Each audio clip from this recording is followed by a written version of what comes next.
So आज आपण आहे ना टॅक्सवरती बोलणार आहे. कशावरती? टॅक्स प्लॅनिंगवरती. टॅक्स दरवर्षी जे काही बजेट येतं त्यावेळी 19-20 बदलत असतं. परमनंट काही नाही. आता बरेचसे लोक म्हणतात long term capital gain tax 12.5% आहे, अजून हे आहे ते. आजची परिस्थिती आहे. भविष्य माहित नाही. पहिली गोष्ट तर ही क्लिअर ठेवायची. टॅक्स प्लॅनिंग आणि आपण टॅक्स कसं वाचवू शकतो किंवा काय करू शकतो त्याच्यावरती आपण बोलूयात. मला आवाज येतो असंच करून हे बाजूला ठेवतो बाकीच्या लोकांना. तर आपल्याकडे जनरली 2 प्रकारचे टॅक्स आहेत. किती प्रकारचे? 2 प्रकारचे. बरेचसे प्रकार आहेत. 2 प्रकारचे. एकाला म्हणतात डायरेक्ट टॅक्स, एकाला म्हणतात इनडायरेक्ट टॅक्स. डायरेक्ट टॅक्स बद्दल आपण चर्चा करतो, बोलतो, सगळं काही करतो. पण इनडायरेक्ट टॅक्स बद्दल आपण चर्चा करत नाही, बोलत नाही, काहीच नाही. आता इनडायरेक्ट टॅक्स म्हणजे काय? कोण भरतं हा इनडायरेक्ट टॅक्स? कोण भरतं? कंपनीवाले भरतात का एंड युजर भरतात? सर, सगळ्यात जास्त टॅक्स और अर्निंग वरती सगळ्यात जास्त टॅक्स जर कोण भरतं तर गरीब आणि मिडल क्लास लोक. त्यांना वाटतं की ते टॅक्स भरत नाहीत, पण ऍक्च्युली सर्वात जास्त टॅक्स कोण भरतं? अर्निंगच्या पासून यांनी जर घेतलं तर. बघा, असं म्हणा की एकाचं उत्पन्न ₹20,000, एका माणसाचं उत्पन्न ₹1,00,000. तर 20,000 ज्याचं उत्पन्न आहे, त्याला जगण्यासाठी ज्या गोष्टी रिक्वायर्ड आहेत, ठीक आहे, त्या 20,000 येतात. रोटी, कपडा, मकान जे काय आहे ते. म्हणजे तो 20,000 वरती संपूर्ण 20,000 वरती इनडायरेक्ट टॅक्स भरतो. आणि श्रीमंत माणूस काय करतोय? त्याला पण जगण्याच्या गोष्टी तेवढ्याच किमतीला मिळतात. फार मोठा फरक नाही. मग त्याचे ते 20,000 जातात, लक्झरीवरती 20,000 जातात. मग तो ₹1,00,000 कमवतो, त्याच्या 40% वरती तो इनडायरेक्ट टॅक्स भरतोय. आणि गरीब माणूस 100%, 80% और कर्ज काढून डायरेक्ट टॅक्स भरतोय. गेटिंग माय पॉइंट? पण इनडायरेक्ट टॅक्स मागे आम्ही ते बरेचसे टॅक्सेशन होते त्यावेळी गणित केलं होतं. अल्टो कार त्यावेळी आय थिंक 4,00,000ला समथिंग होती. 3.5-4 लाख. तर याच्यामध्ये गणित इथून सुरू होतं की कोणकोणते टॅक्सेस असतात. प्रोफेशनल टॅक्स भरायला लागतो आम्हाला, ते कामाला आहेत आमच्याकडे. खूप सारे टॅक्सेस त्या काळात होते. आता जीएसटी वगैरे रिप्लेस झालंय. पण एक समजण्यासाठी मी तुम्हाला सांगतो इनडायरेक्ट टॅक्स. आता ही जी अल्टो बनते ती लोखंडाची बनते असं आपण कन्सिडर. मग काय होतं? मायनिंग मधनं कंपनी असते एक लोखंड काढणारी, अशुद्ध लोखंड. मग ती तिचं कामगाराचं प्रोफेशनल टॅक्स भरते, त्यांचा इन्कम टॅक्स भरते. जे काही त्यांचे टॅक्सेस आहेत, ते सगळेचे सगळे एक्साईज ड्युटी काय असेल, 12 भानगडी का काय ते सगळं भरते. ते सगळं भरलं, अशुद्ध लोखंड बाहेर निघालं, असं अझम्पशन करा. ते एका ट्रकमध्ये लोड होतं. ट्रकवाला ते डिझेल, पेट्रोलवरचे जे काही टॅक्सेस आहेत तो भरतो. सगळे ते बोकांडी कोणाच्या मारतो? त्या अशुद्ध लोखंडाच्या. त्याचा इन्कम असेल, त्याचा 12 भानगडी असेल. त्याच्यानंतर ती दुसऱ्या कंपनीतून गाडी खाली होते. इथं ते समजा शीट्स बनवतात. उदाहरण आहे. शीट्स बनवतात ते पण सगळे टॅक्सेस भरतात. ते काही घरची गावाकडची जमीन विकून भरत नाही. ते पण काय करतात? ते बोकांडी मारतात त्या शीटच्या. मग ती शीट परत लोड होते गाडीमध्ये. ती जाते दरवाजा अल्टोचा बनतो त्या कंपनीकडे. उदाहरण समजण्यासाठी. मग ते पण सगळे टॅक्सेस भरतात. ते कोणाच्या बोकांडी मारतात? त्या दरवाजाच्या. परत ते ट्रकमध्ये लोड होणार. ट्रकवाला त्याचे टॅक्सेस भरणार. परत ती गाडी मारुती सुझुकीच्या दारात उभी होणार. तो दरवाजा काढणार, त्याला लावणार. ती कंपनी पण सगळे टॅक्सेस भरणार. मारुती सुझुकी. आणि हे सगळं कोणाला भरायला लागतं? हे जे टॅक्सेस भरले ते एंड युजरला भरायला लागतं. मग ते टायर पासून, क्लच वायर पासून प्रत्येक गोष्टीचं जर गणित केलं तर त्यावेळेस असं मॅथमॅटिक होतं की अल्टो कार 1,50,000ची होती. म्हणजे ऍक्च्युअल प्राइस आणि टॅक्सेस होते 4,00,000. म्हणजे टॅक्सेससह प्राइस होती 4,00,000. म्हणजे जर गणित केलं तर अप टू 65% एखाद्या वस्तूच्या किमतीवरती अप टू आपण इनडायरेक्ट टॅक्स भरतो. कोणता टॅक्स भरतो? Up to 65%. कमी जास्त वस्तूनुसार होईल. ठीक आहे. असं तुम्ही कापूस रानात उगवता, मग तो लोड करता, तो गुजरातला जातो, मग तिकडे तसं दोरा बनवला जातो, मग कपडा बनवला जातो. मग हे शेतकऱ्यांनी पण ते खतं आणलेत, बिया आणलेत, ते सगळे टॅक्सेस त्यांनी बेडच केले. तिथून ते माल गेला, ट्रकवाल्याने ते टॅक्सेस भरले, तिकडे त्यांनी कपडा बनवला, कोणी कलर केला, वॉटेवर जे काय झालं, मग ते तागे बनले, त्यांनी पण टॅक्सेस सगळे भरले. परत ते दुकानदारांनी कडे आलं, त्यांनी सगळे टॅक्सेस भरले, आणि मग एंड युजरकडे आलं, आणि ते सगळे टॅक्सेस कोणी भरले एंड युजर. पॉईंट समजतोय का? मग आता सगळ्यात महत्वाची गोष्ट, लोकांना दिसतं काय, की आपण फ्रंटला डायरेक्ट टॅक्स काय भरतोय ते कळतं. इनडायरेक्ट वरती आपण विचारच करत नाही. आणि माणूस गरीब गरीब राहतो, श्रीमंत श्रीमंत होतो, कारण श्रीमंताला त्याच्या 100% कमाईवरती ते इनडायरेक्ट टॅक्स नाहीये. डायरेक्ट टॅक्स आहे. बरं, गव्हर्नमेंटला जेव्हा जेव्हा पैसे लागतात, तेव्हा गव्हर्नमेंट काय करतं? डायरेक्ट टॅक्स वाढवला तर लोक नाराज होतात जे भरतात ते. जरासा प्रॉब्लेम होतो. मग त्याच्यापेक्षा काय करा, इनडायरेक्ट मध्ये द्या जोडून. इनडायरेक्टचं कोणी गणितच करत नाही. लोक अभिमानानं सांगतात आम्ही काय टॅक्स भरत नाही. जीएसटी वाढणार एखाद्या वस्तूचा. सगळ्यात बोंबाबोंब आहे. गेटिंग माय पॉइंट. तो सगळ्यात महत्वाची गोष्ट, जेव्हा तुम्ही गरीब आणि मिडल क्लास आहात, तेव्हा तुम्ही कन्झम्पशन थोडं कमी केलं पाहिजे, म्हणजे टॅक्स वाचेल. लक्झरी थोड्या कमी घ्या. घराच्या सजावटीचं सामान थोडं कमी घ्या. कपडा लागतं थोडा कमी, कारण इनडायरेक्ट टॅक्स म्हणजे तुम्ही वस्तू कन्झम्पशन नाही केलं, थोडंसं कमी केलं, तर हा पैसा तुम्हाला इनडायरेक्ट टॅक्समध्ये तुम्हाला इन्व्हेस्टमेंट करायला वापरायला येऊ शकेल. आणि भविष्यात तुम्ही हे सगळं घेऊ शकाल. पण तुम्ही इनडायरेक्ट टॅक्स मोठ्या प्रमाणावर भरल्यामुळे मग तुमचे प्रॉब्लेम वाढत आणि वाढत आणि वाढतच जातात. बरं, सगळ्यात महत्वाची गोष्ट, गरीब राहण्याचे कर्ज स्वस्त आहेत, श्रीमंत होण्याचे कर्ज महाग आहेत. घराचं कर्ज स्वस्त आहे, गाडीचं कर्ज स्वस्त आहे, आणि आता बजाज फायनान्स वगैरे तुमच्या गॅजेटवरचं किंवा तुमच्या एसी फ्रीजवरचं कर्ज व्याजच काढून टाकलंय. मग तुम्ही याच्यामध्ये अडकलात तर बुडल. अडकायचं नाही, घ्यायचं नाही असं माझं मत नाहीये. मला सगळ्यात पहिलं तर माझे जे काही स्टुडंट आहेत त्यांनी हा विचार नक्की केला पाहिजे, की how much money I am spending. मी जेवढे पैसे स्पेंड करतोय माझ्या पगारातले वस्तू घेण्यासाठी, सेवा घेण्यासाठी, त्यामध्ये मी इनडायरेक्ट टॅक्स तेवढ्या रकमेवरती करतोय. मी जर ₹1,00,000 कमवतोय, मी 80,000 जर महिन्याला खर्च करतोय, तर आय एम पेइंग 80% वरती मी माझ्या अर्निंगच्या इनडायरेक्ट टॅक्स भरतोय. सगळ्यात पहिलं तर त्याचं प्लॅनिंग करणं गरजेचं आहे, की मला इनडायरेक्ट टॅक्स किती भरायचा आहे आणि कोणत्या गोष्टीवरती किती आहे. कधीच आपण गणित करत नाही. मोबाईल घेतला किती आहे. आता ठीक आहे, जीएसटी कमी केला त्याची कारणं सांगतो. पण आपण ह्या गोष्टींचा विचार करत नाही. आणि मग आपण फक्त गणित करतो, की नाही यार मला हे डायरेक्ट टॅक्स एवढं भरायचं आहे. पण indirect tax is the major game changer तुमच्यासाठी ठरू शकतो, जर तुम्ही विचार केला तर. मग मला इनडायरेक्ट टॅक्स किती पर्सेंट माझ्या अर्निंगवरती भरायचं आहे, हे तुम्ही स्वतः लिहायचं आणि स्वतः प्लॅन करायचं. मला माहित नाही तुमचं काय. तुम्ही घर घेता, बघा ना, सिमेंटवाल्यापासून एव्हरीवन. एकच मिनिट. राज सर मीटिंगमध्ये, सॉरी लेक्चरमध्ये. लेक्चर आहे. करतो म्हणतो. बंद कसं करायचं? तर तुम्ही हा प्लॅन करणं मस्ट आहे. कोणतं? की मला इनडायरेक्ट टॅक्स किती भरायचा आहे. घर घेता तुम्ही, घरचं सिमेंटवाला ते सगळी प्रोसेस आहे. स्टीलवाल्याची सगळी प्रोसेस आहे. तो बिल्डरची सगळी प्रोसेस आहे. You are paying ultimately.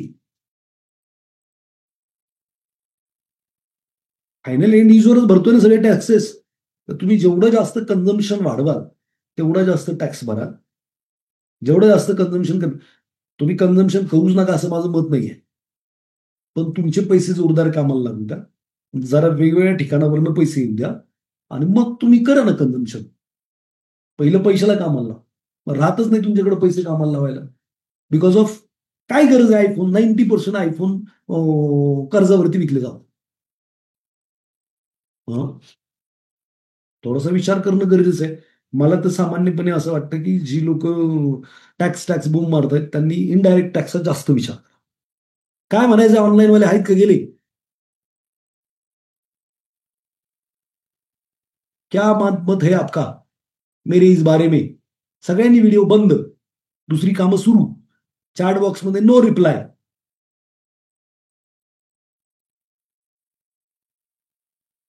दोन लोकांचा रिप्लाय आला फक्त.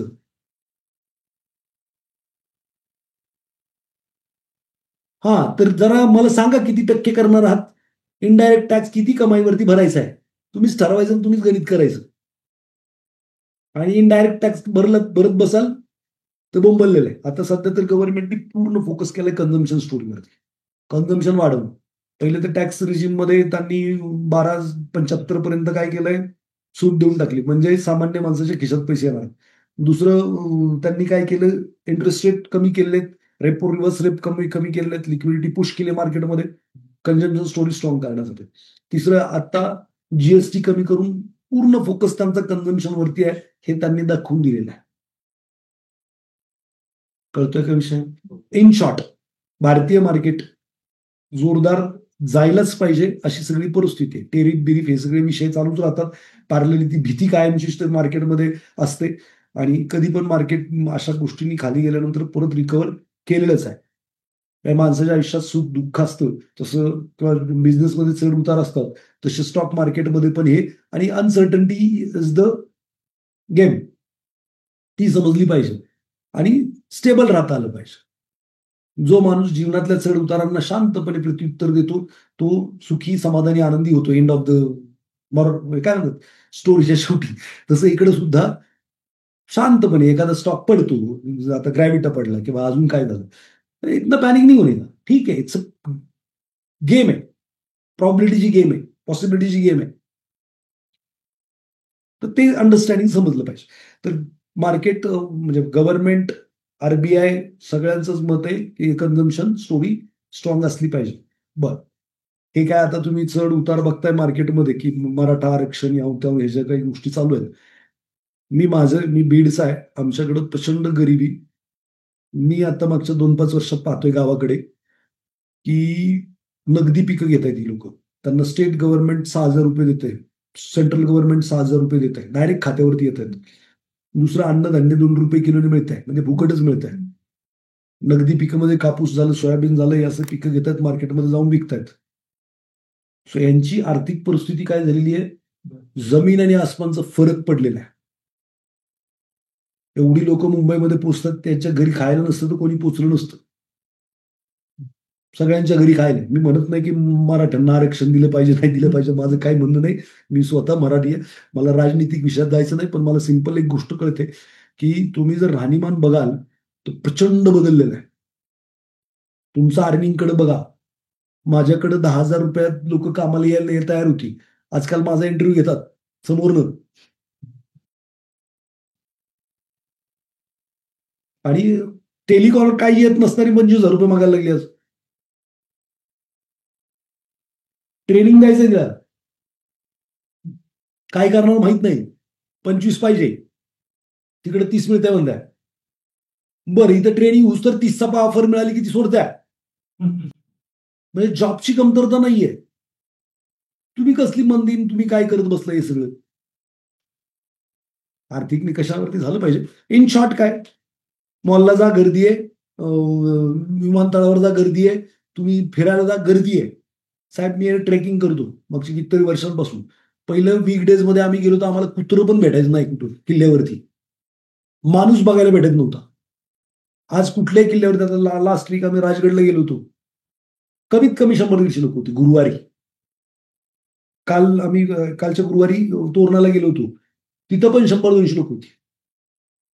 म्हणजे रस्त्याला माणूस दिसत होता कंटिन्यू. लोकांकडे पैसे आहेत त्याशिवाय मुंबईत हिंडतात काय. सगळे हॉटेल्स फुल आहेत. सगळे हॉटेल फुल आहेत. मग मला हे कळत नाही की तुम्ही काय म्हणून म्हणताय गरिबी आहे किंवा काय, तुम्ही काय. मला तरी एक गोष्ट कळते बघा, मी साधं सोपं तुम्हाला सांगतो. हे जे काय ना झेंडे बदलतात, लोक तीच आहेत. आणि हे झेंडे खुर्चीसाठी आपलं मात्र नाहक करतात. तुम्हाला सांगतो, औरंगजेबाच्या काळात, मुघलांच्या काळात जे मनसबदार होते, सरदार होते, शिवाजी महाराजांच्या काळात पण तेच होते. जो स्ट्रॉंग होतो तो खलिता पाठवतो. काय खलिता पाठवतो, भाऊ सामील हो, नाहीतर तुझी वाट लावणार, तुझं ते पद बी जाणार, सगळंच जाणार. शिवाजी महाराजांनी लढाई केल्या, मुघलांशी केल्या, पण इथले जे सरदार होते, मनसबदार होते, मॅक्सिमम सरदार मनसबदार हे त्यांना सामील झाले होते. काय झाले ते, सामील झाले होते. पुढे जर तुम्ही विचार कराल, काळ बदलला, आत्ताचं पण काळ तुम्ही विचारात घ्या, तीच लोक आहेत राज्य करते, फक्त झेंडा बदलतो. आज जर तुम्ही बीजेपी काँग्रेसचा विचार कराल तर पिंपरी चिंचवड महानगरपालिकेत 90% तेच नगरसेवक आहेत जे राष्ट्रवादीचे आणि याचे होते, जे बीजेपीचे झेंड्याखाली आहेत.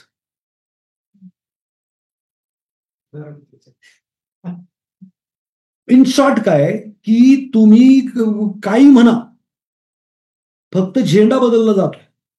मग आपण यांचं खरं काय कोणाला माहित नाहीये.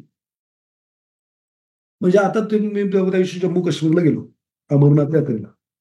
तिथं काय अजेंडा आहे की मोदींनी तो हल्ला करवला इलेक्शनच्या अगोदर. सगळ्या लोकांना तो अजेंडा तोंडपाठ आहे.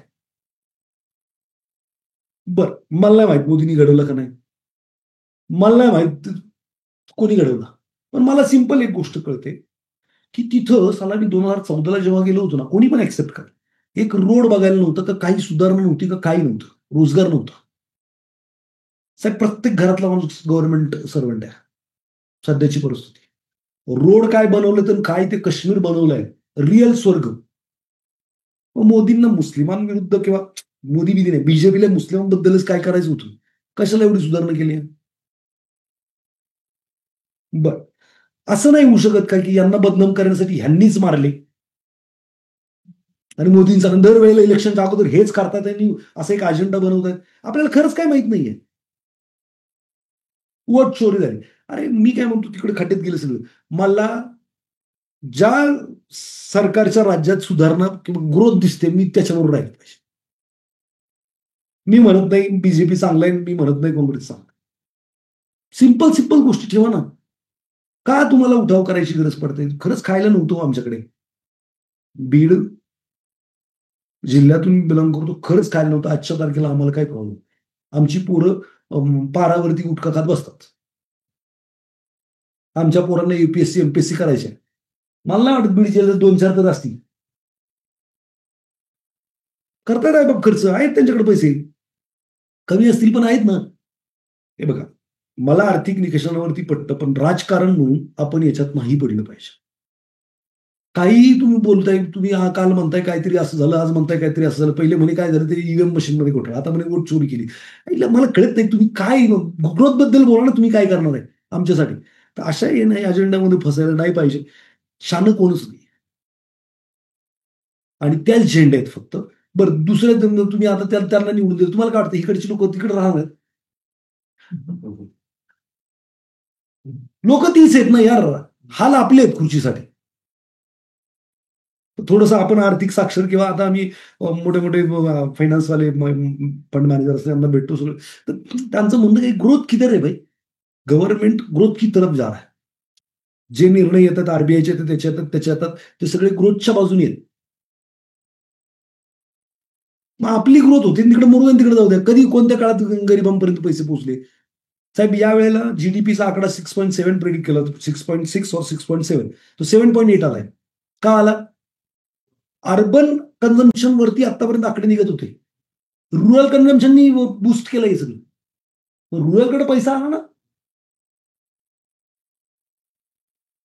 मग रुरलला किंवा आपल्याला हे का समजून घ्यायचं नाही? रोज झेंडाच बदलायचा का?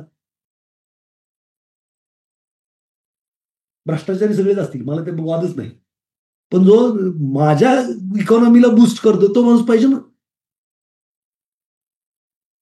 असो, हे काय माझा विषय नाहीये, पण मला एवढं कळतं की डोळे उघडून आपण बघितलं पाहिजे.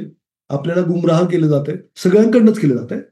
म्हणजे यांच्याकडनं होत नाही, यांच्याकडनं होत आहे असं काही नाही. सगळ्यांना आपल्या खुर्ची आपल्याला पाहिजे याच्यासाठी काहीतरी अजेंडा घेऊन येतात. परवा ही जर ठिणगी पेटली असती, आता नेपाळमध्ये झालं, बांगलादेशमध्ये झालं, पाकिस्तानमध्ये 1-2 महिन्यात होईल. भारतात पण तोच प्लॅन आहे. मग आपली जी प्रगती आहे ती कोणाला तरी बघवत नाही असं नाही वाटत का तुम्हाला? आणि सगळ्यात जास्त नुकसान आपल्याला स्टँड होणं नाही, कोणाचं होतंय? अमेरिकेचं होतंय. हे सगळे झाले तर अमेरिका आहे त्याच्या मागे. आपल्यामध्ये पण हेच एक होत नाही, पैसे पुरवले जातात मोठ्या प्रमाणावर.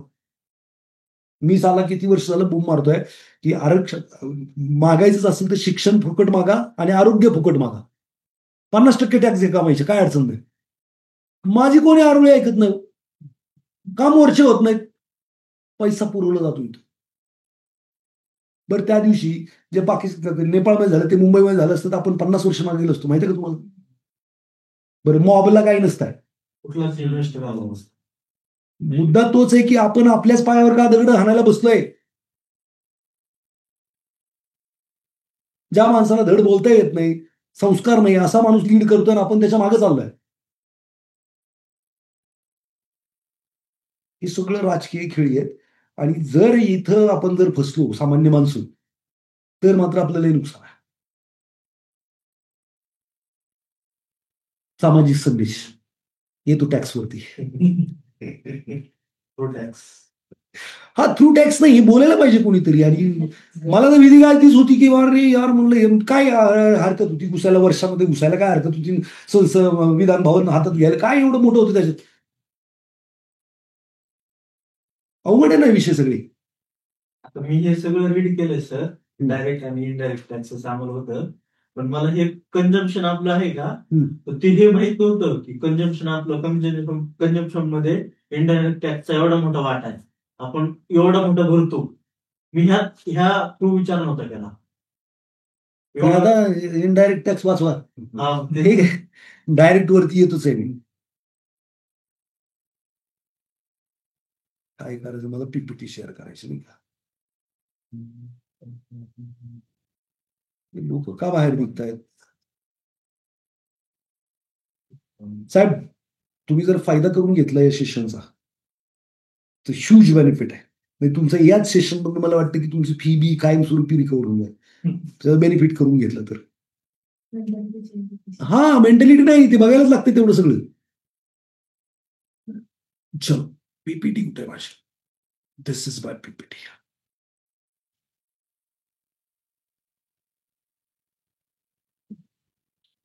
तर दोन मेन टॅक्सेस आहेत, एक आहे डायरेक्ट, एक आहे indirect. Central board of direct taxes आणि central board of indirect taxes असे दोन बोर्ड्स आहेत जे हे मॅनेज करतात. Indirect tax levied on goods and services, जे काही आता मी क्लासेस विकतो साहेब, आता तुम्ही माझा क्लास विकत घेतला, तुम्ही मला पैसे दिले, तुम्हाला माहिती आहे का मी 18% जीएसटी पहिलं भरलं, तेवढं मी तुम्हाला सूट देऊ शकत होतो. एंड युजर तुम्हीच भरला, मी कुठं भरणार? मला गावाकडची जमीन विकायला लागेल. एंड युजरलाच भरायला लागते. तुम्हाला वाटतं माझी फी तेवढी आहे, माझी फी नाही तेवढी. माझ्या हातात तर तेवढी नाही भेटत का, त्यातनं वरनं मला इन्कम टॅक्स आहे 30%.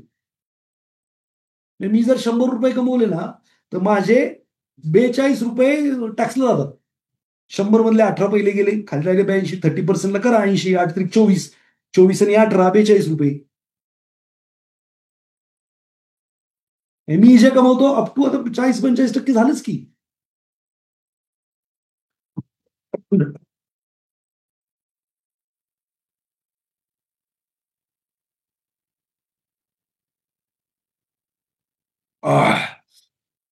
Income tax individual, HUF, firms, companies new tax regime नुसार सिम्प्लिफाईड स्लॅब केलेलं आहे. आता सध्या 4 लाखापर्यंत बेसिक एक्झाम्पशन दिलेलं आहे, 30%, 24% वरती आहे. ओल्ड टॅक्स रिजिम काय वापरू नका असं सल्ला आहे माझा. कॅपिटल गेन टॅक्स पहिलं तर ऐका, ब्रॉडली जर सांगायचं झालं आपल्यासाठी महत्वाचं, पहिला असतो इनडायरेक्ट टॅक्स, जो वस्तू किंवा सर्व्हिसेसवरती आपण पे करतो. दुसरा आपण टॅक्स भरतो तो म्हणजे इन्कम टॅक्स, जे तुम्ही कमवता, इन्कम टॅक्स. आणि तिसरा आहे तो कॅपिटल गेन टॅक्स. आपल्यासाठी ब्रॉडली हे 3 टॅक्स जे सामान्य माणूस म्हणून विचारात घेतले पाहिजेत, ते हे 3 टॅक्सेस आहेत. ठीक आहे. इनडायरेक्ट टॅक्स कंपन्या भरत नाहीत, तुम्हीच भरता. डायरेक्ट टॅक्स पण तुम्हीच भरता. डायरेक्ट टॅक्सला प्लॅन करता येऊ शकतं, इनडायरेक्ट टॅक्सला पण अनवॉन्टेड गोष्टी टाळून पण टॅक्स वाचवता येतोय. ठीक आहे. हे तुम्ही अनवॉन्टेड किंवा मी गार्बेज म्हणतो अशा गोष्टी टाळून टॅक्स वाचवू शकता. गार्बेजचं डेफिनेशन माहिती आहे सगळ्यांना, काय वेगळं सांगायची गरज. जी गोष्ट जगण्यासाठी गरजेची नाही, जिचं पुनर्विक्री मूल्य नाहीये किंवा असलं तर फार कमी, अशी कुठली गोष्ट म्हणजे गार्बेज, कचरा. ते साड्या घेतल्या, नुसतं कपाट भरले म्हणजे इनडायरेक्ट टॅक्स भरल्यानंतर त्याचा काही उपयोगही नाही, कचरा आहे. जगण्यासाठी एवढ्या साड्यांची गरज नाही, विकायला काढले तर पैसे येत नाही, आले तर फारच कमी येतात. Like that. कळलं? तिथं तो प्लॅन करा. दुसरा, हे मी इन्कम टॅक्स बद्दल सांगणारच आहे की कसं वाचवायचं प्लॅनिंगमध्ये. आणि तिसरं मी तुम्हाला काय सांगणार आहे, कॅपिटल गेन टॅक्सला आपण कुठं कसं वाचू शकतो. आजचं सेशन काय बेनिफिट घ्यायचंय तुम्ही ठरवा. याच्यातले सगळे आकडे किंवा टॅक्सेसचे पर्सेंटेज परफेक्ट असतील असं नाही, ते वेळच्या वेळी बदलले जातात. तुम्ही म्हणाले मी गुरु, मी त्याच्यात गुरु नाही, मी फक्त कसं वाचवायचं ते सांगणार, प्लॅनिंग सांगणार. बाकी तुम्हीच करायचं जे काही करायचं. CA is the right person to talk. नाही तर मी एखादी गोष्ट सांगेल, तुम्ही म्हणाल ती दोरी तशी नाहीये ती. हा, पण मी सांगणार ते सगळं बऱ्यापैकी स्टडी करूनच सांगणार, तो काही विषय नाही.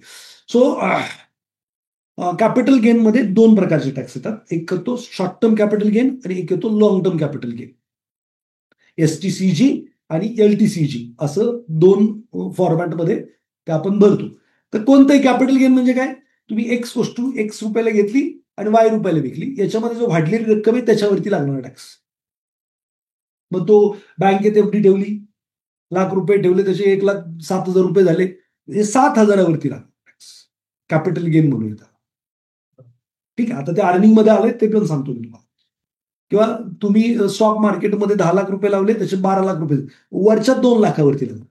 सोनं घेतलं तुम्ही 80,000 ₹1,00,000 विकलं, मग ते तुम्ही शॉर्ट टर्मला विकलं, 3 वर्षाच्या आत विकलं तर short term capital gain tax सोन्यासाठी, आणि 3 वर्षानंतर लागलं विकलं तर long term capital gain tax. असं जागे बाबतीत, घरांबाबतीत, सगळ्या बाबतीत जिथं किंमत वाढते, इट्स कॉल्ड कॅपिटल गेन. काय याच्यात काय अडचण?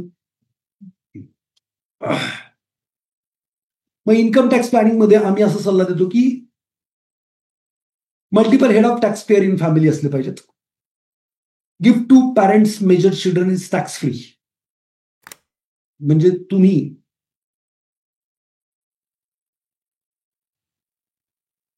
मुलांना पैसे दिले, पॅरेंटनी तुम्हाला दिले, या मुलांनी तुम्हाला दिले, तर हे काय आहे, टॅक्स फ्री आहे. हे काही क्लब होत नाही तुमच्या अर्निंग मध्ये. ठीक आहे, का नाही होत? साधं सिंपल आहे. मी पैसे कमवले, मी माझ्या पैशावर टॅक्स भरला आणि त्याच्यानंतर मुलाला दिले. कळले का? किंवा माझ्या वडिलांनी मला पैसे दिले, तर माझ्या वडिलांनी त्याच्यावरती टॅक्स भरला आणि मग मला दिले. माझ्या मुलांनी, आता माझ्या मुलांना चांगला पगार आहे, त्यांनी मला पैसे दिले, तर त्यांनी त्याचा टॅक्स भरलेला आहे, हे टॅक्स फ्री आहे. ब्लड रिलेशन, त्याच्या बाहेर गेला तर क्लब होणार तुमच्या अर्निंग मध्ये. तुम्ही मला पैसे दिले तर इट्स अ टॅक्सेबल, ते होणार इन्क्लूड इन माय अर्निंग. कळलंय? तुमचा मला काही संबंध नाही आणि तुम्ही मला पैसे देताय, नाही चालणार. हा, मी बायकोला पैसे देत तरी पण टॅक्सेबल, बायकोने मला दिलेत तरी पण टॅक्सेबल. माझ्या अर्निंगला ऍड होणार ते. फक्त हे जे इथं लिहिलंय तेवढंच. यू कॅन गिव्ह लोन, पाऊसला लोन देऊ शकता नवरा किंवा बायकोला at low interest rate instead of gift to avoid clubbing in income. म्हणजे ते क्लब होतंय नवरा बायकोनी दिलेलं अर्निंग मध्ये, तर तुम्ही त्यांना काय करू शकता, लो इंटरेस्टनी कर्ज देऊ शकता. की बायकोने माझ्या खात्यावरती ₹10,00,000 टाकले, तर लो इंटरेस्ट रेट, मग वर्षाला 1%. काय अडचण नाही गव्हर्नमेंटला. पण जर तिने 10 मला दिले आणि मी ते लोन नाही दाखवलं, तर ते या वर्षीच्या माझ्या इन्कमला ऍड होतील, त्यातले 30%, ₹3 लाख टॅक्स भरायला. याची काळजी घ्यायची. स्कूटनी आली तर कोणी विचारत परत बसत नाही. आपल्याला प्लॅन करायचं की बाबा ह्या सगळ्या गोष्टीपासून आवडायचं. Take maximum advantage of tax free income. जेवढा फायदा घेता येईल तेवढं घेऊ शकता. ते कसं घ्यायचं ते बोलतोय. Long term capital gain tax on share and equity mutual fund, dividend from mutual fund share, PPF interest tax free, bond interest जे आहे, ऍग्रिकल्चर इन्कम टॅक्स फ्री आहे. मग तुम्हाला ऍग्रिकल्चर इन्कम कुठनं दाखवता येत असेल, कुठनं होतोय टॅक्स फ्री आहे, त्याचा तुम्ही वापर करू शकता. आपण बोलूच त्याच्यावरती हळूहळू. नवनाथ शिंदे का बाहेर आहेत, बाहेर नाव करतायत. इन्कम टॅक्स प्लॅनिंग मध्ये हो म्हणून आता हे ना सगळंच आउटडेटेड झालेलं आहे. आता न्यू रिझिमनुसार गव्हर्नमेंटनी स्पष्ट केलेलं आहे, ज्याला कोणाला टॅक्स एक्झम्पशन घ्यायचं आहे त्यांनी जुन्या रिझिमला जायचं, आणि ज्यांना नको आहे काय त्यांना 12,75,000 पर्यंत काय आहे 1274 पर्यंत टॅक्स फ्री आहे. ठीक आहे.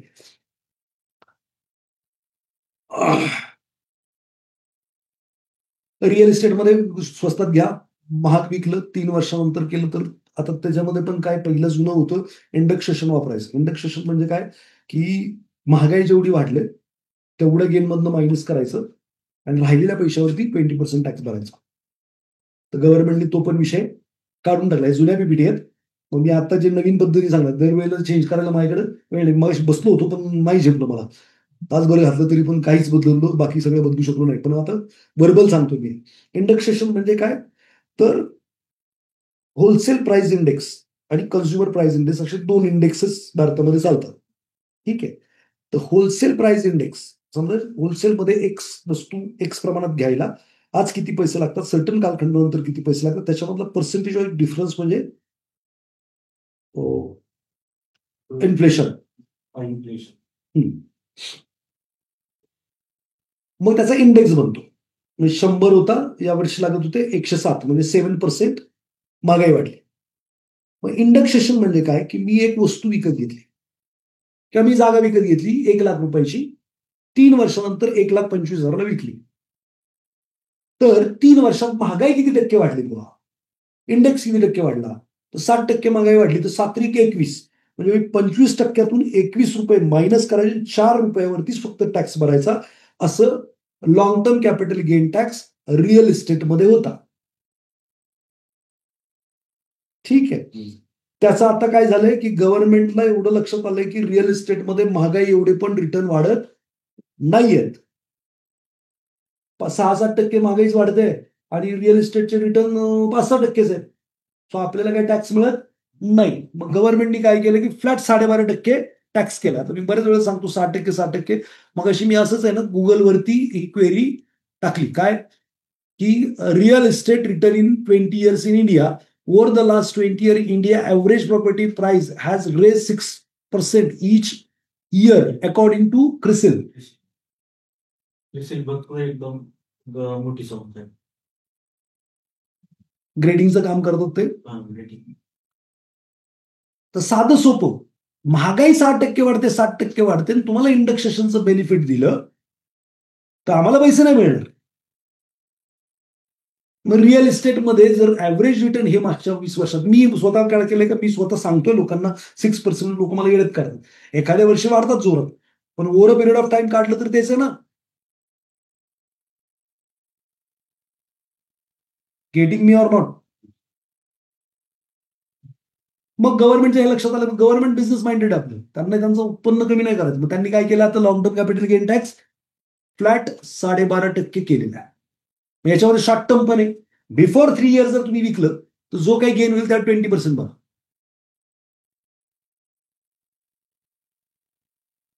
Before 3 year 20%, after 3 year 12.5%. आत्ताच्या रिझिमनुसार. सो 3 वर्षाच्या आत विकायला एखादी प्रॉपर्टी काढलीच असेल, चांगला गेन मिळत असेल तर 20% कॅपिटल गेन भरायचा आहे किंवा मग महिना 2 महिने लेट करून 12.5 भरायचा आहे. हे आता एवढंच विचार करायची वेळ आहे. हे तुमच्या डोक्यात असलं पाहिजे, तुम्हाला माहित पाहिजे. नाही तर आपण काय करतो, की यार आलंय गिराईक देऊन टाकू, अरे देऊन टाकू पण पुढे हे असं पण आहे. हे प्लॅनिंग आपल्याला करता आलं पाहिजे. Capital gain tax can be saved by investing in capital gain bonds. हे परत अजून तुम्ही एक्सपेक्टेशन याच्यामध्ये 50 लाखापर्यंत जो कॅपिटल गेन आहे तुम्ही जर इन्व्हेस्ट केला 6-7 वर्षासाठी कॅपिटल गेन बॉन्ड्स येतात त्याच्यामध्ये तर तुमचा तो वाचू शकतो. अदरवाईज तुम्हाला इन्स्टंट हे करायला लागतं, दुसरी प्रॉपर्टी मध्ये इन्व्हेस्ट करायला लागतं. त्याच्यामध्ये मला जास्त क्लिअरिटी नाही, सीए विल टेल यू. तुम्ही सोनं महिलेसाठी 1 किलो पर्यंत अलाउड आहे, पुरुषांसाठी अर्धा किलो पर्यंत अलाउड आहे. घरात ठेवलं तर इन्कम टॅक्स रेट पडली तर याचा कुठलाही हिशोब तुम्हाला द्यायला लागत नाही. किलोवर महिला, माझी मुलगी माझी बायको आहे तर आमच्याकडे 2 किलो ते किंवा आई आहे तर 3 किलो आमच्याकडे काय अडचण नाही. मग तुम्ही पण विचार करा, त्याचं काय उत्तर द्यायचं नाही. पुरुष कोण आहे, मी आहे, माझा मुलगा 18चा नाहीये मग त्याला नाही कन्सिडर करता येणार. क्लिअर. बरं, याच्यामध्ये गोल्डमध्ये कसं आहे, same before 3 year 20%, after 3 year 12.5% आत्ताच्या रिजिमनुसार जे मला माहितीत आहे. कॅपिटल गेन मध्ये काही प्रश्न आहे का? कॅपिटल गेन आता येतो इक्विटीचा, शेअर्स, म्युच्युअल फंडचा, बरोबर. हे बाकीचे तुम्हाला जे आठवतं त्या क्लास विचारा, मी वर्बल सांगणार, मी काय सगळं तिथे लिहिलेलं नाहीये. शेअरमध्ये जर तुम्ही 1 वर्षाच्या आत प्रॉफिट बुक केलं, म्युच्युअल फंड इक्विटी 1 वर्षाच्या आत जर प्रॉफिट बुक केलं तर 20% फ्लॅट टॅक्स भरायचा आहे गेनवरती. ऑनवर्ड इक्विटी किंवा म्युच्युअल फंड मध्ये long term capital gain tax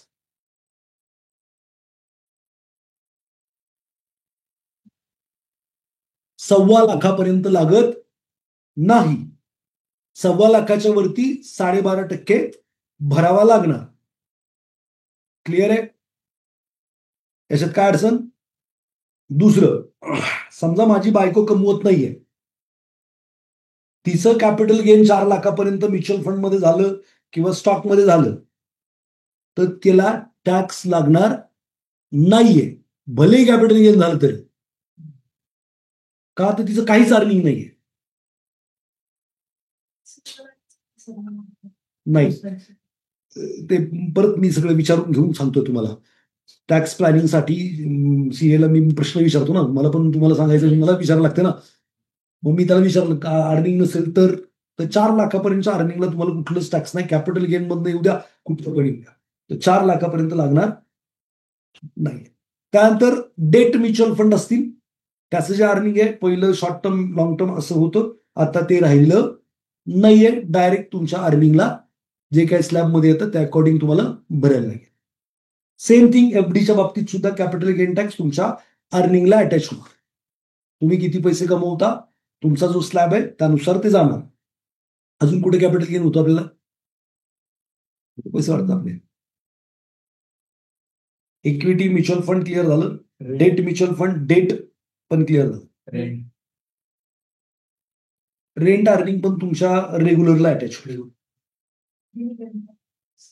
dividend 1,25,00,000 जे आहे ते टॅक्स फ्री, ऑनवर्ड 12.5%. गोल्डच्या प्राइस वरती पण 3 वर्षानंतर जर विकलं सोनं तर 12.5%. जास्त वेळेसाठी गोल्ड केला म्हणजे नाही सेल केला आपण एखादी नाही केलं तर नाही भरायचं, विषयच नाही. त्यांना आपल्याला इकडे टॅक्स भरावाच लागतोय आता, आधी नव्हतं लागत लॉंग टर्म साठी. आता मॅडम सोनं विकण्याची प्रथा आहे का आपल्याकडे? स्टॉक्स आपण जे बुक करतो आणि त्याला मग आपल्याला मग आता स्टॉक मार्केटच करताय ना, म्हणूनच त्याच्यावरती थांबलोय मी, की जर वर्षाच्या आत प्रॉफिट बुक केला तर जो काही प्रॉफिट होईल त्यात 20% भरायचे. ₹500 हा, शॉर्ट टर्म कॅपिटल गेन. आपण मिसेसला असं म्हटलं 4,00,000 प्रॉफिट आहे, पण ते इन्व्हेस्टमेंट आपण जे करतो ते त्यांच्या नावाने सुरुवातीला, ते अमाऊंटचं कसं आहे? बायकोला पैसे दिले, फार काही नाही दिले तर काय अडचण नाही. फार पैसे दिले तर लोन दाखवायचं आणि ते इन्व्हेस्टमेंट करायचं. त्यांचं अर्निंग 4,00,000 कॅपिटल गेनचं आलं तर त्यांना टॅक्स लागणार नाही. कॅपिटल गेन टॅक्स असेल कोणता असेल, ऑनवर्ड लागणार. ठीक आहे, हे प्लॅनिंग मध्ये असलं पाहिजे. फॉरेक्स आपल्या भारतामध्ये लिगल नाहीये. फॉरेक्स पण लिगल करायचं असेल, पैसे आले तर गव्हर्नमेंटला काय घेणं देणं नाही. ब्लॅक आणा, व्हाईट आणा, पैसे आणा, आम्हाला 30% 40% देऊन टाका, विषय संपून टाका. त्यांनी केलंय आता काहीतरी. जर तुम्ही असं काही करत असाल, लॉस झाला तर तुम्हाला तो टॅक्स नाही, म्हणजे कन्सिडर नाही. म्हणजे शेअर मार्केटला तुम्ही लॉस केला काही, समजा ₹1,000 प्रॉफिट बुक केला आणि ₹600 लॉस बुक केला तर ₹400 कॅपिटल गेन येतं. ठीक आहे, पण फॉरेक्स किंवा अशा चुकीच्या म्हणजे अलाउड नाहीत अशा बिझनेसमध्ये जर तुमचा कुठं लॉस गेला तर तो मायनस नाही करायचा.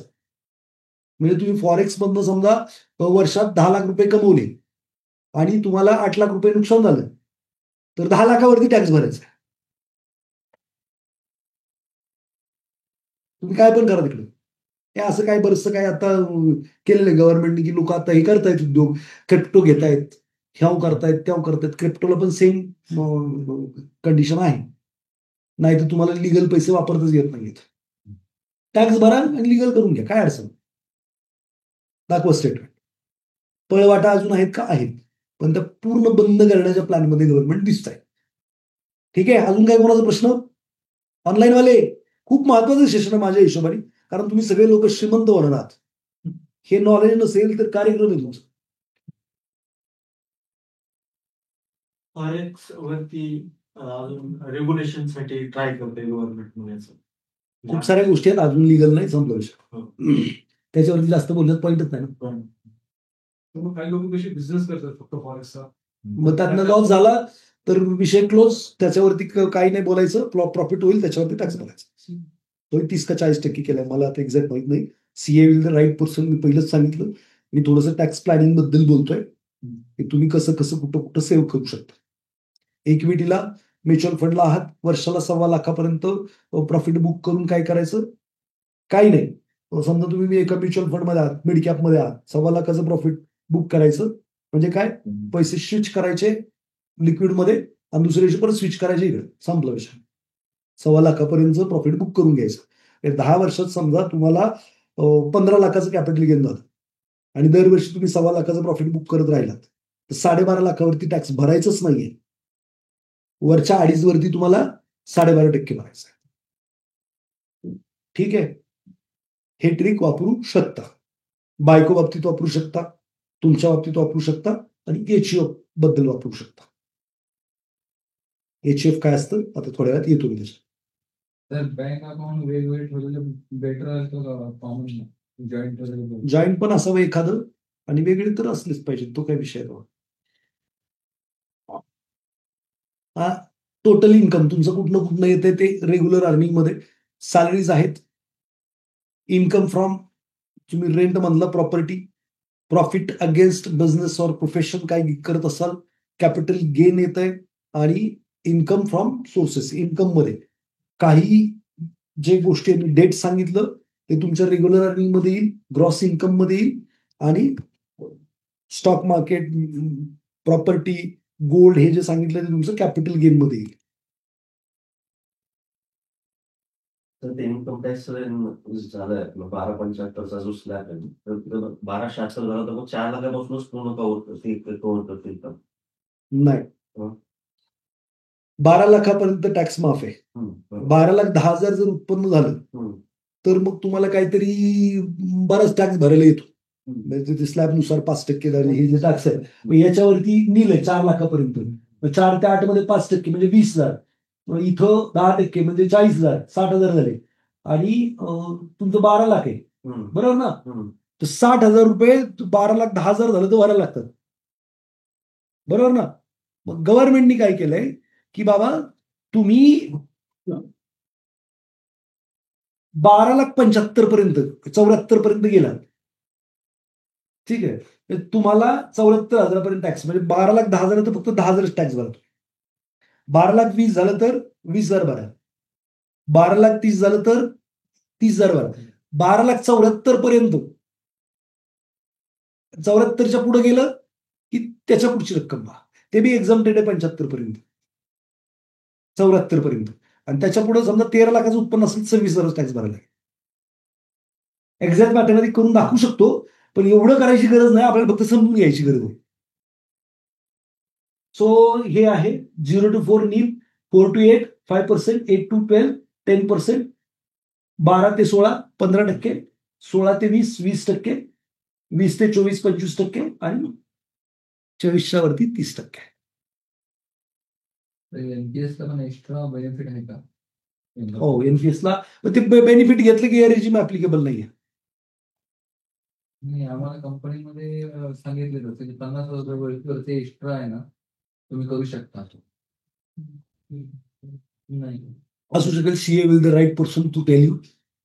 I am not right person. ठीक आहे. ते मग तर राजीव गांधी ते इन्व्हेस्टमेंट काहीतरी ते पण त्यात 25,000 आहे, ते बरंच काय होतं, पण मला वाटतं ते काढून टाकलंय. त्याच्यामध्ये आहे ना त्यांनी कॉलम ठेवले 50% तुम्ही इक्विटी टाकू शकता, बॉन्ड मध्ये 30%, म्युच्युअल फंड मध्ये 20%, असं आपल्याला चॉईस देतो. एनपीएसला ना, हा एनपीएस. ठीक आहे, हे समजलंय, हे काय मग सांगायची गरज नाहीये. हे HUF ला पण ऍप्लिकेबल आहे सेम पद्धतीने. HUF माहिती आहे काय भानगड आहे? Very good. तर HUF हिंदू अनडिवायडेड फॅमिली म्हणतात. काय म्हणतात?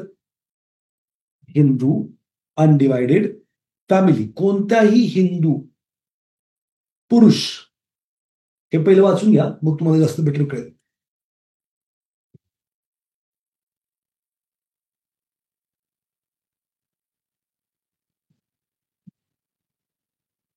Hindu undivided family can created by married male as a karta.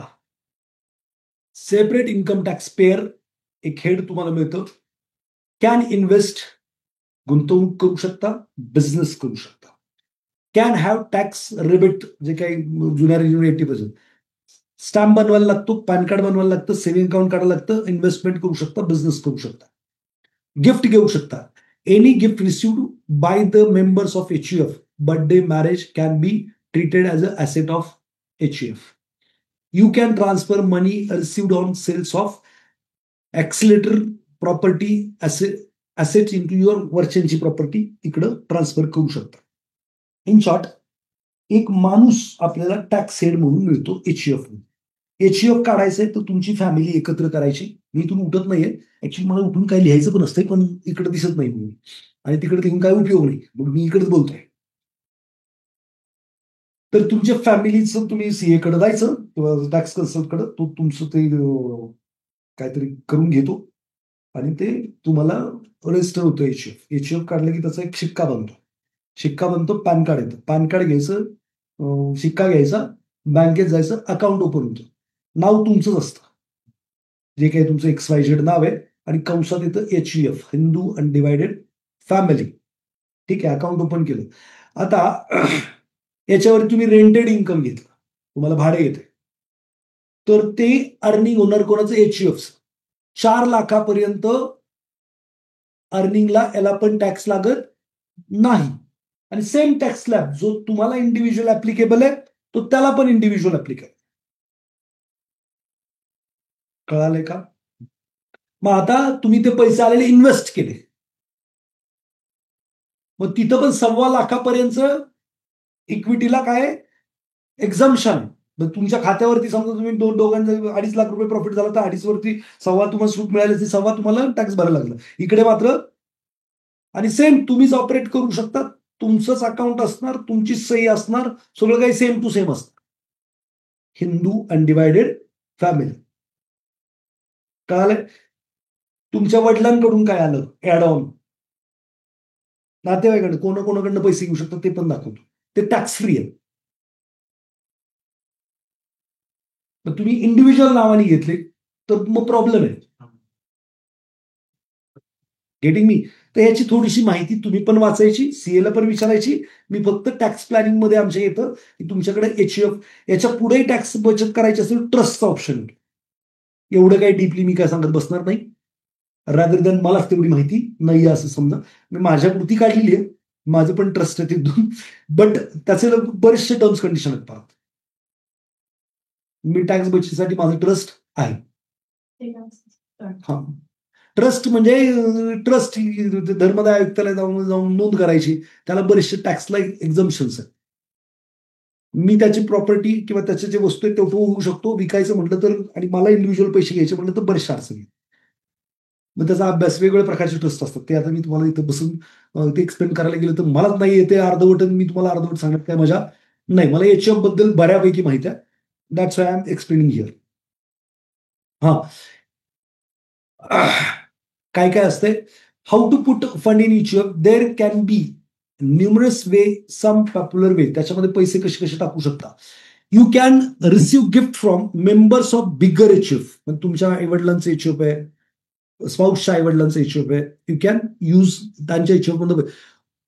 Who through your relatives aren't member of your smaller HUF. तुमच्या स्मॉलर HUFचे जे मेंबर नाहीयेत त्यांच्याकडनं तुम्ही तो फंड घेऊ शकता.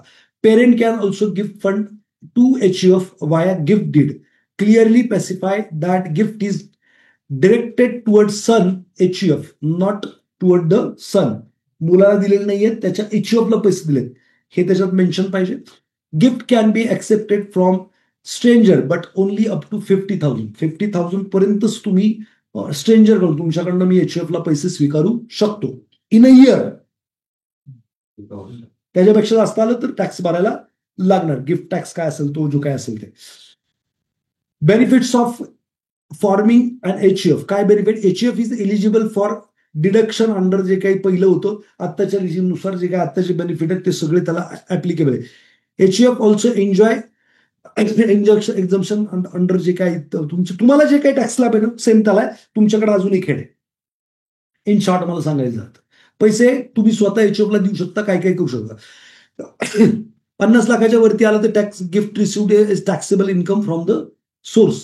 खालचं वाक्य 50 पेक्षा जास्त आलं तर टॅक्सेबल आहे. तुम्ही गिफ्ट कोणाकोणाकडनं रिसिव्ह करू शकता. Gift received from relative is fully exempted from the levy of tax and no income tax would be levied on such gift. To remove any confusion regarding the classification of relatives, the Income Tax Act has very clearly laid down that only the following would be treated as a relative for the purpose of claiming exemption from payment of gift tax. कोणाकोणाकडनं HUF ला पैसे आले तर problem नाही. The spouse of individual, नवरा किंवा बायकोकडून जर पैसे आले HUF मध्ये तर प्रॉब्लेम नाही, टॅक्स लागणार नाही. ब्रदर और सिस्टर ऑफ द इंडिव्हिज्युअल, नवऱ्याच्या किंवा बायकोच्या भावा बहिणीकडून पैसे आले प्रॉब्लेम नाही, टॅक्स लागणार नाही. तुम्हाला मात्र इंडिव्हिज्युअल बायकोकडून पैसे घेतले तर टॅक्स लागणार, नवऱ्याकडून पैसे घेतले तर टॅक्स लागणार, ते मर्ज होणार. इकडे मात्र तसं नाही आहे. ब्रदर और sister of spouse of the individual,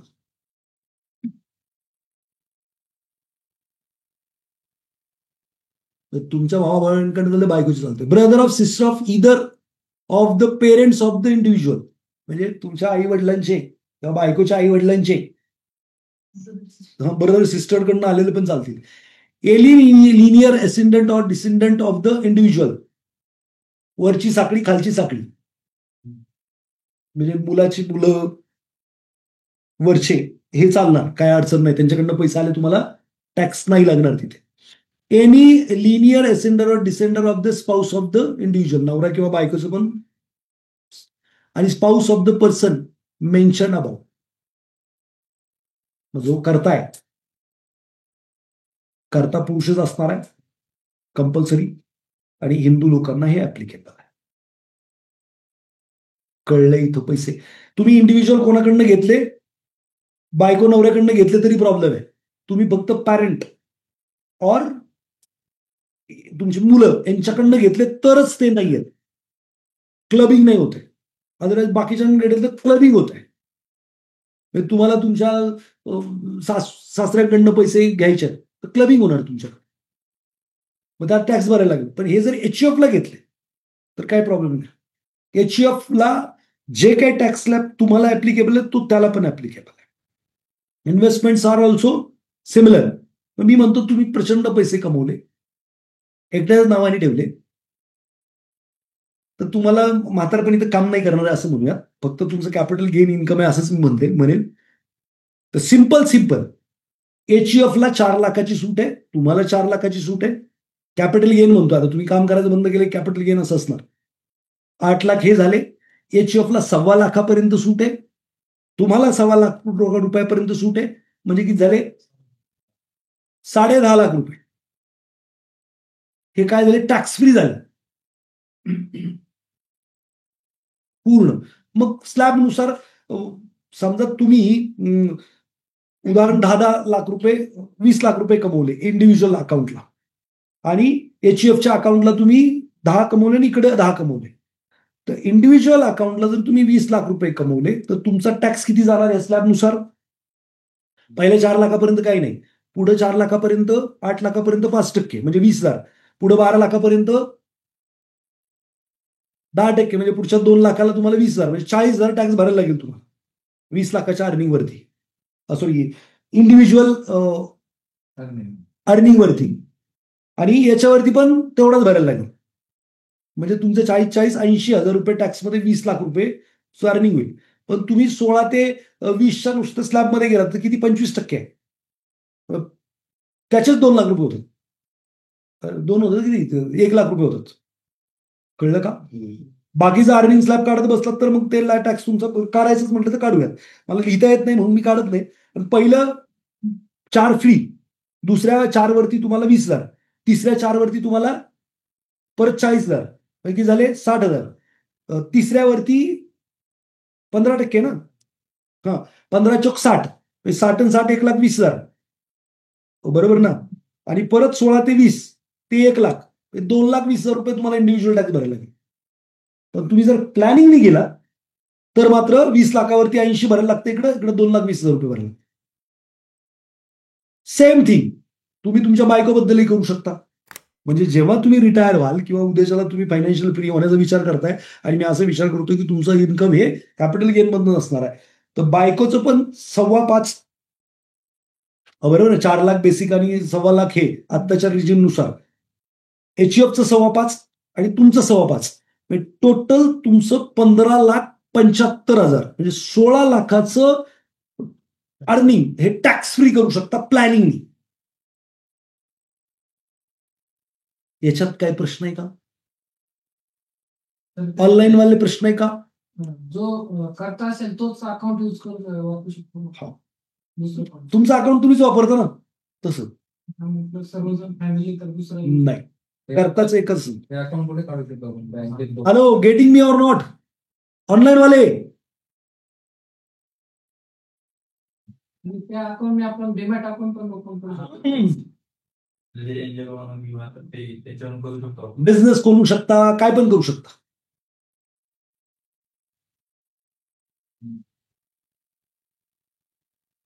मोर एक म्हणजे आपण जर प्लॅनिंग केलं तर भविष्यामध्ये 16 लाखाचं अर्निंग टॅक्स फ्री, आत्ताच्या रिजिमनुसार पुढे काय बदल होईल ते होतील. 16 लाख इज बिग अमाऊंट ना. बरं, ते आत्ता पण करू शकता, 5.25 लाख तर डायरेक्ट बेनिफिट आहे, if you use it efficiently. तुम्ही इकडनं ऐकलं, इकडनं सोडून दिलं तर मी त्याला काहीच करू शकत नाही. अकाउंट आपण सर्व बँकेत करू. हो हो हो, त्यासाठी pan separate generate pan separate. एक माणूसच वेगळा तुमच्या घरात, इनव्हिजिबल यू, तुमची सावली आहे म्हणायचं, त्याला टॅक्स नाही. रजिस्ट्रेशन करून टाकायला सीए कडे जायचं किंवा ते टॅक्स कन्सल्टंटकडे, तो करून देतो सगळं. ये मेरा काम नाही आहे. कॅपिटल हे वाचवण्यासाठी हे अजून एक पर्याय. हा, म्हणजे काय, आता तुम्ही तुमच्याच नावाने इन्व्हेस्टमेंट करत बसला तर 1.25 लाखापर्यंतच तुम्हाला बेनिफिट होतोय. बायकोचं 1.25 लाख होतोय, त्याच्यावरती पण करा ना, त्याच्यावरती 5.25 लाख रुपये डायरेक्ट आहे. त्या अकाउंटला आपला डिमॅट होतो प्रॉब्लेम. म्युच्युअल फंड करू शकता, डिमॅट करू शकता, बिझनेस करू शकता, काय पण करू शकता, काही त्याला प्रॉब्लेम नाही. एफडी करू शकता, एफडी पण 4 लाखापर्यंत व्याज त्याला टॅक्स फ्री आहे.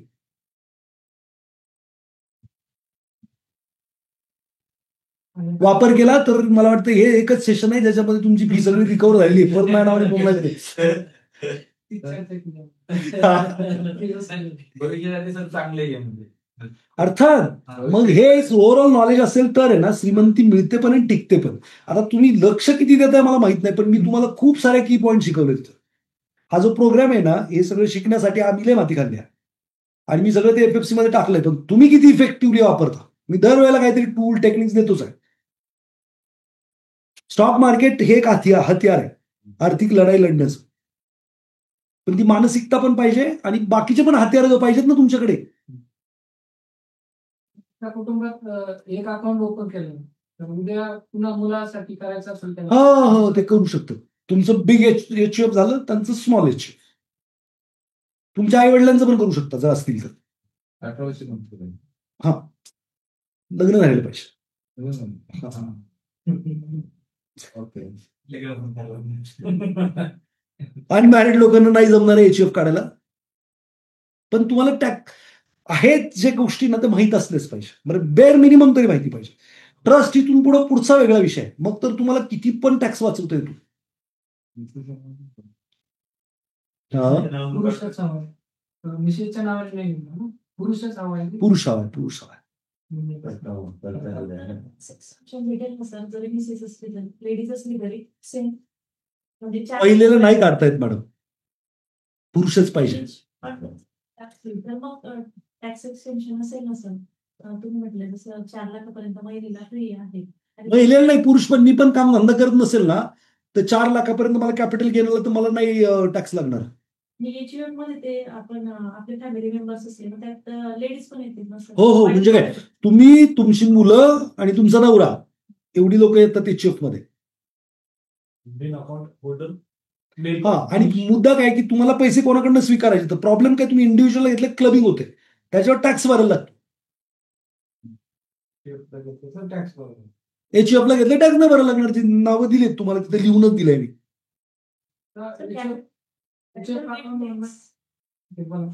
कॅपिटल गेन टॅक्स आहे तो लेडीजला पण फ्री असेल ना ते 1.25 लाखापर्यंत EHF पण आणि इकडे आपल्याला पण दोघीकडे फ्री होईल.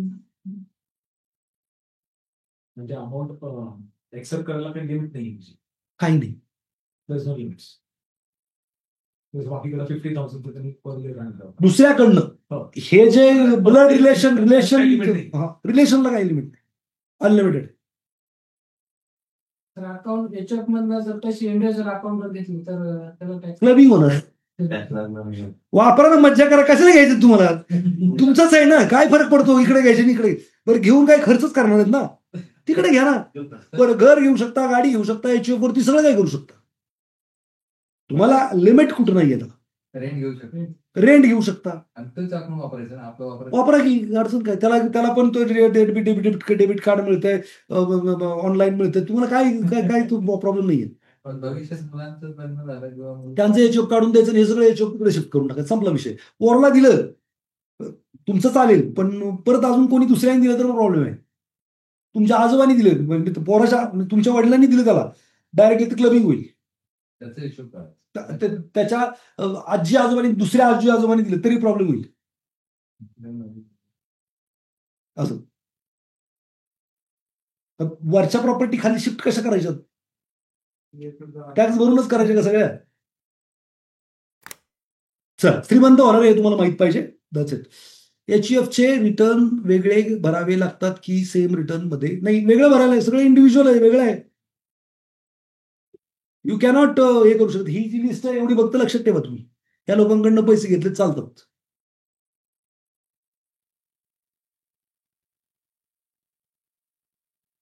हे नाही ऍप्लिकेबल, काय सांगत नाही. टॅक्सेशनचं मी तुम्हाला हे सगळं सांगितलंय.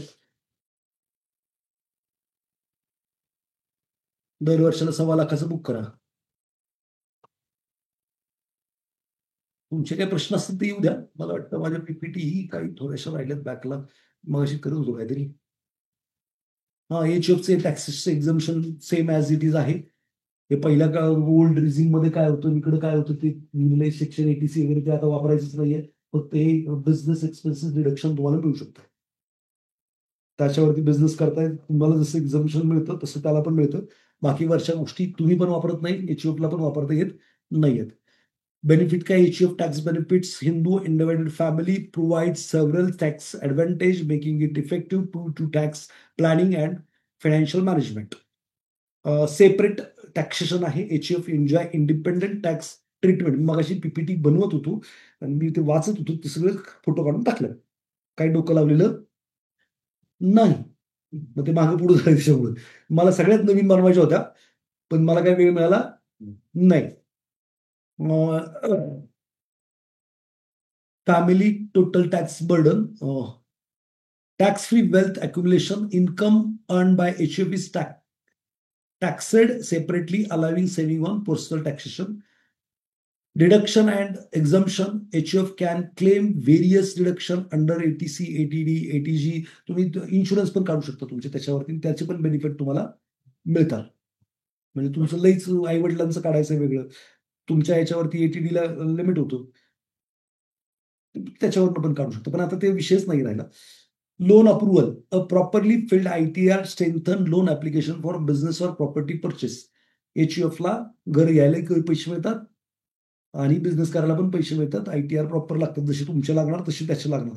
तुमचा आता इन्कम प्रूफ म्हणजे पगार सॅलरी येते, EHF ला सॅलरी मिळत नाही, तर त्याला बिझनेस दाखवावं लागेल, त्याच्यावरती पण कर्ज मिळेल. अवॉइडिंग पेनिटिलीज, काय feeling ensure compliances with tax law and prevent illegal issues.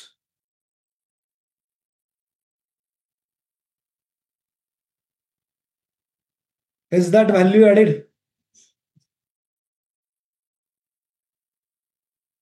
काय एंड केलं का मी सेशन? आय होप तसंच केलं मी काय उद्योग.